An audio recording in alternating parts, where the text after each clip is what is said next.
दोस्तों, आज जो होमोनिम सीरीज में पार्ट 2 में हम डिस्कस करेंगे कुछ और ऐसे वर्ड जो बोलने में एक जैसे लगते हैं लेकिन उसके मतलब और स्पेलिंग बिल्कुल डिफरेंट होते हैं।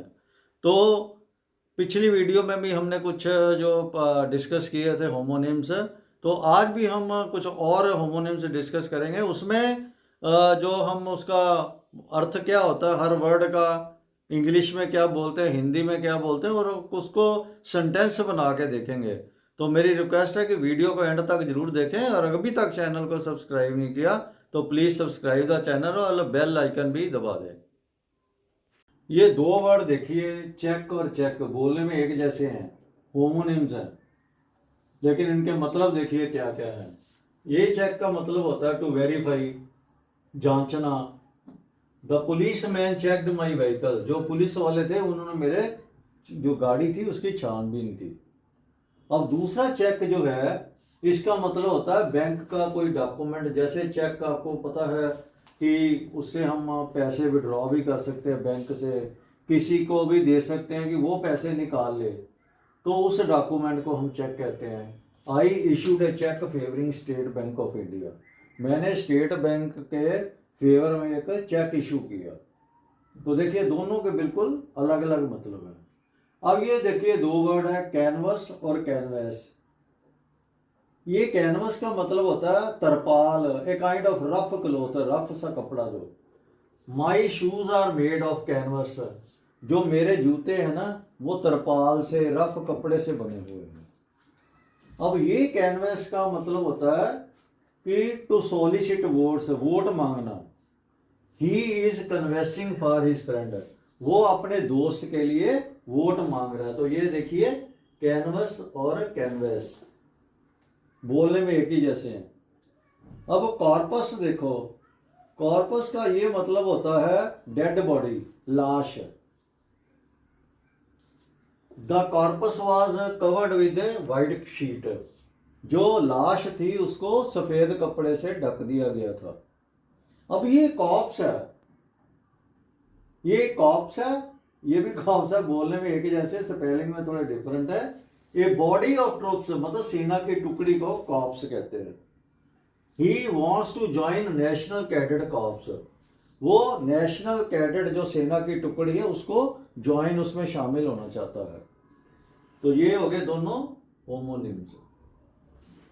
अभी देखो कोमा और कोमा। ये कोमा का मतलब होता है बेहोशी, a state of senselessness. The patient is in coma, जो पेशेंट है वो बेहोशी में है, उसको कोई होश नहीं है। ये कोमा का मतलब होता है जो पंक्चुएशन का मार्क, जब हम कोई पैराग्राफ लिखते हैं या कोई सेंटेंस लिखते हैं उसमें हम कोमा कहाँ पे यूज कर रहे हैं। हम करते हैं ना कोमा, एक के बाद जब दूसरा वर्ड आता है तो उसको कोमे से अलग अलग करते हैं, तो उसको मार्क कहते हैं comma. The please use the comma carefully, कृपा करके जो कोमा है, कोमे का मार्क है, उसको जरा ध्यान से लगाना। तो इस तरह से ये भी दोनों होमोनिम्स हो गए। अब देखते हैं कैरियर, करियर और कैरियर। ये देखिए ये बोलने में एक ही जैसे हैं, करियर और कैरियर, कैरियर। अब इसका मतलब होता है प्रोफेशन, व्यवसाय। He joined computer course for better career opportunity, उसने जो कंप्यूटर का कोर्स ज्वाइन किया था उसके लिए गया था कि उसको अच्छा व्यवसाय की जो अपॉर्चुनिटी है, मौका, वो मिल जाए। और ये कैरियर, इसका मतलब होता है वन हु कैरीज, जो सामान ले जाता है इधर उधर। टी आर एंड कंपनी से गुड कैरियर, जो टी आर एंड कंपनी है वो अच्छे सामान इधर उधर शिफ्ट करने वाले हैं। तो ये कैरियर का मतलब व्यवसाय, और ये कैरियर का मतलब ले जाने वाला। अब ये देखो कोर्स एंड कोर्स। ये कोर्स का मतलब होता है रफ, खुरदरा।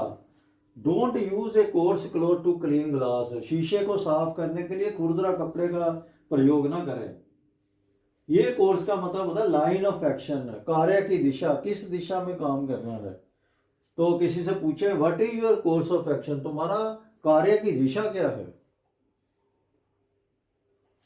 अब अगले दो वर्ड देखिए, कोलिजन और कोलूजन, ये कोलिजन का मतलब होता है क्लैशिंग, टकराना।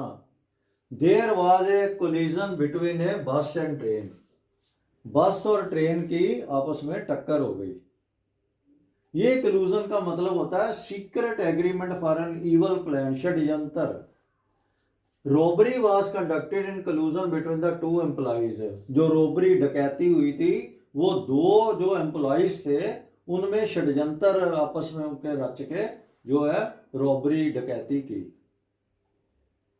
अब अगले दो वर्ड देखिए, ये कंप्लेसेंट और कंप्लेसेंट, इसका मतलब होता है सेल्फ सेटिस्फाइड, मतलब संतुष्ट। ही seems complacent with his job, वो अपनी जॉब से संतुष्ट मालूम पड़ता है। ये कंप्लेसेंट का मतलब होता है पोलाइट, नम्र। He is a man of very complacent nature, वो बड़ी ही नम्र जो नेचर का आदमी है। अब देखिए ये कॉम्प्लीमेंट है और ये कॉम्प्लीमेंट है, बोलने में बिल्कुल एक जैसे हैं, लेकिन इसमें स्पेलिंग में थोड़ा सा फर्क है। यहाँ ई है, एल के बाद यहाँ आई है। ये कॉम्प्लीमेंट का मतलब होता है विच कंप्लीट्स, कोई एक चीज दूसरे की पूरक हो तो हम कहते हैं कॉम्प्लीमेंट। जैसे सेंटेंस देखें, husband and wife compliment each other, जो पति और पत्नी एक दूसरे के पूरक होते हैं, एक दूसरे को कंप्लीट करते हैं, पूर्ण करते हैं। ये कॉम्प्लीमेंट का होता है किसी को रिगार्ड देना, अभिनंदन करना किसी का।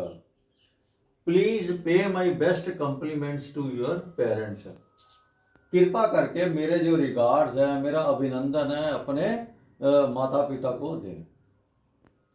अब ये देखिए, ये है क्रेडिबल और ये क्रेडिटेबल। अब बोलने में एक जैसे, हालांकि स्पेलिंग में थोड़ा फर्क है। तो क्रेडिबल ये वाला इसका मतलब होता है बिलीवेबल, विश्वास योग्य। He is not a credible person, वो विश्वास योग्य व्यक्ति नहीं है। ये क्रेडिटेबल का मतलब होता है वर्दी ऑफ प्रेस, प्रशंसनीय। His achievements are indeed creditable, उसकी जो मतलब उसने जो अचीव किया है, जो प्राप्तियां हैं उसकी, वो बहुत ही प्रशंसनीय है। तो ये क्रेडिबल और क्रेडिटेबल हो गया। अब ये देखो, ये वर्ड है साइट, साइट, साइट, ये बोलने में तीनों एक जैसे हैं। अब ये CITE, साइट, इसका मतलब होता है स्पीक, बोलना, कहना। He cited the example of bravery of Maharana Pratap, उसने महाराणा प्रताप की बहादुरी का एग्जाम्पल दिया, उसके बारे में कहा, उसकी बहादुरी के बारे में महाराणा प्रताप जी की। ये साइट का मतलब होता है लोकेशन, कोई स्थान। This is a good site for hotel, ये होटल बनाने के लिए एक अच्छा स्थान है। अब ये साइट का मतलब होता है, एक तो होता है इसका व्यू, दृश्य। It was a pitiable site, बड़ा ही दयनीय दृश्य था। It was a beautiful site, बहुत ही अच्छा दृश्य था, ऐसे भी हम कह सकते हैं। ये दूसरा जो साइट का मतलब होता है विजन, दृष्टि। ये है दृश्य, ये है दृष्टि।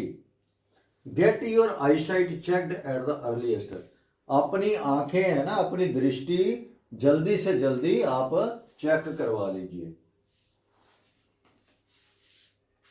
ये दो वर्ड देखे, काउंसिल और कौंसल, बोलने में एक ही जैसे हैं, बड़ा कंफ्यूजन रहता है। तो इस काउंसिल का मतलब होता है असेंबली, सदन। He was nominated to the council of state, वो उसको स्टेट की जो राज्य की सदन था उसमें नामित किया गया। ये काउंसिल का मतलब होता है एडवाइस, सलाह। He counselled me in the matter, उसने मुझे इस मुद्दे पर सलाह दी। ये कैटल और कैटल है, ये कैटल का मतलब होता है एनिमल, पशु। Cattle were grazing in the field, जो पशु थे वो खेत में चर रहे थे। ये कैटल का मतलब होता है वेसल, पतीली। Put the kettle on the gas burner, जो पतीली है उसको गैस के ऊपर रख दो। अब देखिए तीन वर्ड, सेंट, सेंट, सेंट, बोलने में एक जैसे है। ये सेंट का मतलब होता है डॉलर का 100वां हिस्सा। आई हैव 5 सेंट्स, मेरे पास 5 सेंट है। ये सेंट का मतलब होता है अरोमा, खुशबू। This is a good scent, ये अच्छी खुशबू है। ये सेंट का मतलब होता है डिस्पैच्ड, भेजा। डिस्पैच की सेकंड फॉर्म, मतलब सेंड की सेकंड फॉर्म होता है sent. I have sent you a packet of wool, मैंने आपको एक गर्म ऊन का एक पैकेट भेजा है। तो दोस्तों हमने कुछ होमोनिम्स डिस्कस किए हैं, तो मैं ये पूरी उम्मीद करता हूँ कि ये आप कभी भी इसको अप्लाई करने में कभी गलती नहीं करेंगे, चाहे वो रिटन एग्ज़ाम हो या आप किसी से बातचीत कर रहे होंगे तो एग्जैक्ट वर्ड इसमें अप्लाई कर पाएंगे। तो अगर वीडियो पसंद आई हो तो please like, subscribe, share and comment. Thank you very much. अगली वीडियो में कुछ और हम होमोनिम्स लेके आएंगे।